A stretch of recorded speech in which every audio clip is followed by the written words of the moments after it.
pukul selamat petang. So hari ni kita ada sebuah personal VVT ya. So personal VVT ni masalah ada temperature-nya naik, tiba-tiba naik.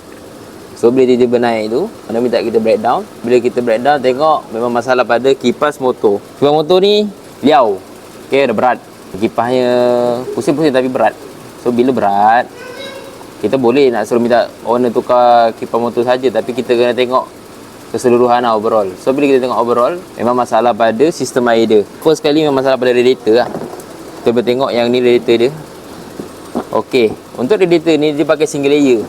Okey, pakai single layer Yang sekarang ni kita pakai double layer. So sekarang yang radiator ni, sebab kenapa dia boleh jadi karat? Sebab ni lah. Tengok. Boleh tengok. Do not mix coolant. So kalau kita translate dalam bahasa Melayu dia, tak boleh campur coolant. So kat sini untuk long term, seeloknya pakai coolant. Kalau tidak jadi ni karat. So cari radiator yang boleh pakai coolant. Lepas tu sistem airnya kita buat sekali lah. Kita boleh tengok sistem air dalam dia. Kita takut nanti kalau contoh pipe air ni pakai yang lama, kita masuk coolant, kita tukar radiator dengan kipas motor je, coolant jadi ngakis. Bila ngakis, karat-karat yang lama ni jadi sumbat kat radiator baru. Sayang. Jangan terlupa termostat, tukar sekali termostat, radiator, flushing. InsyaAllah dia punya orang cakap naik temperature tu mungkin tak akan jadi kalau kita jaga coolant. Termostat ni sebelum ni dia berkarat. Ni dah bersih sikit, kita tembak kan. So kita masuk termostat yang baru. So untuk termostat jangan sampai tersalah arrow dia ada arrow dia.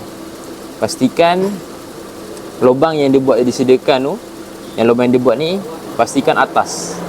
Dia tak boleh suka-suka pasang. Pastikan yang lubang ni atas, tengah. Jangan salah arrow dia. Itu sajalah. So dekat sini, sebelum kita nak buat pemasangan ni, kita flushing dulu. Bila kita dah buka pipe ni kan, kita flushing dulu. Yang pipe ni semua kita dah buka. Kita tembak water jet dekat sini. Tembak air dekat sini. Nanti dia keluar dekat area water pump pipe ni. Water pump pipe elok lagi, so kita tak tukar. Sampai air tu bersih, barulah kita buat pemasangan, baru masuk coolant. Dia sekarang tengah bleeding, engine running. Ni alang-alang tadi kita dah buat flushing air. Kita bersihkan sekali bahagian leaking dia. So next kita cakap owner standby untuk bahagian leaking ni. Dia dah start basah-basah lah yang sebelum ni, tapi kita belanja je basuh. Dia dah bleeding, nanti kipas dah pusing, baru boleh kita hantar kepada customer lah. Itu sahaja perkongsian saya hari ni. Semoga ilmu bermanfaat. Jangan lupa like, komen, share dan page Jalan Auto. Assalamualaikum. Bye bye.